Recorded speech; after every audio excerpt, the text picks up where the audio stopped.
able, please close your eyes with me right now. I would like to capture that beating in our hearts right now. First, I invite you to think about your own heart. Feel it. Feel your own heart beating.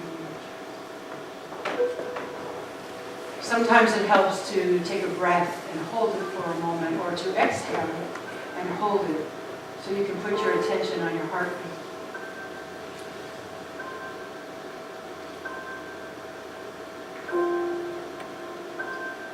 And then as you inhale and exhale, feel the breath. And with each breath, allow yourself to be more relaxed, physically, more open mentally, and more present spiritually.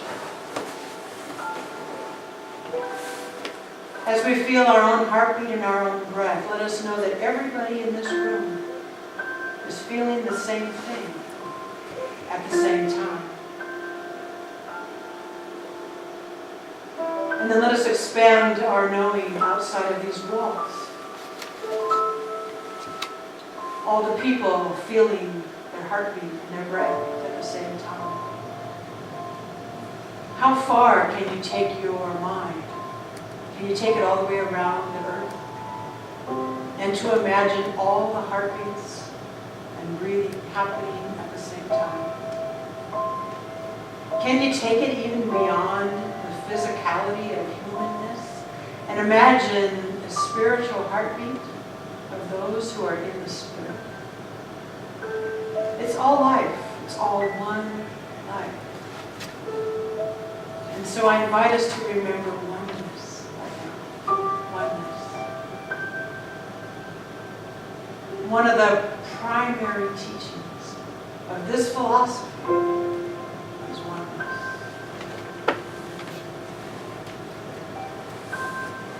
Let's also become aware that as individualizations of the presence of God, we sometimes forget.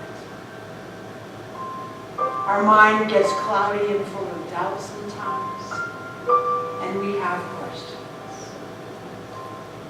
And so just like Carol told us, this is a safe place to ask your questions. And so allow whatever it is you would like to know today to come to your mind. Some of you may speak those verbally in forms of questions. Some of you may just listen and know that your questions are answered by somebody else's question. What I know is we are all in this thing together, and we are practicing right now together. Practicing allowing the presence of the divine to come to us, through us, as us. With these divine heartbeats, I invite you now to open your eyes.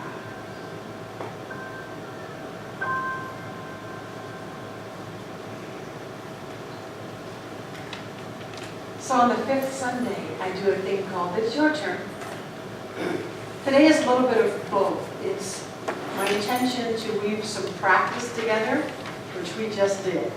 That was a short guided meditation to practice. But I also want to open it up for your questions and see what it is that you might be struggling with in your mind, or maybe you've heard something in this philosophy and you're confused.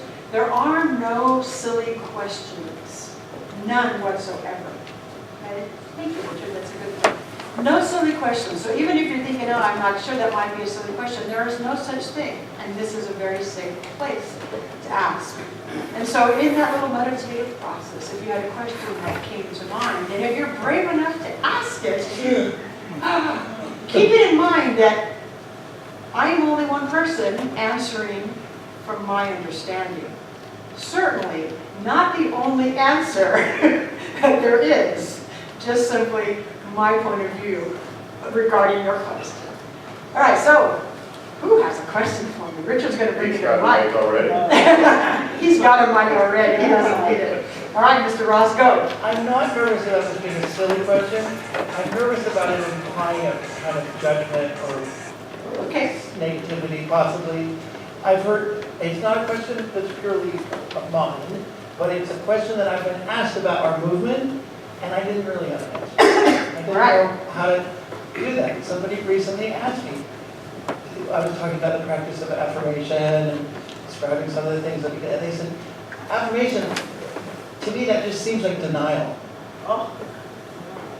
And I understood, you know, what they might be thinking, maybe, but that's so far from from Aria. Yeah, it's like I didn't know how to resolve that for that person. Okay. I wondered if you had any answers. Any thoughts? Yeah. 10,000. I thought you might. First of all, let me make sure that everybody understands what an affirmation is first, because some of you are newer to us. So an affirmation, obviously that word comes from the word affirmative, something that's affirmative, something that's positive, about our highest ideal or our highest goal. Okay, so we do an affirmation every Sunday where we claim something together, but personally, sometimes our affirmations are, for instance, if I'm not feeling well in my physical body, I may affirm I am healthy, I am vitally alive, I am whole and complete. That would be a personal affirmation. If I'm feeling a lack of finances, or I'm a little scared about the bank account right now, an affirmation would be I am abundant, I am one with the source of all abundance, and I have all my needs met now. Okay, so affirmations are, what is my highest ideal? What is my highest goal? What do I want to know for myself as my ideal? There's a key word in this answer. It's the ideal. In spiritual realm, there is, according to this philosophy, there is no such thing as lack, limitation, illness. It doesn't exist. If you take your mind to the highest idea of God, or that one source that you can, and reason it back, you have to say, yeah, of course, there cannot be such thing as sickness in God, can there? There cannot be such thing as lack of funds or any kind of resources in God.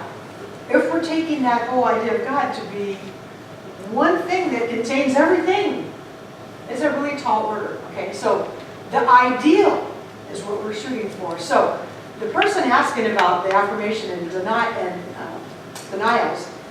here's the way I hear this. So I just said, if I'm feeling sick in my body, I'm going to affirm that I am healthy, I'm vitally alive, I am whole and complete.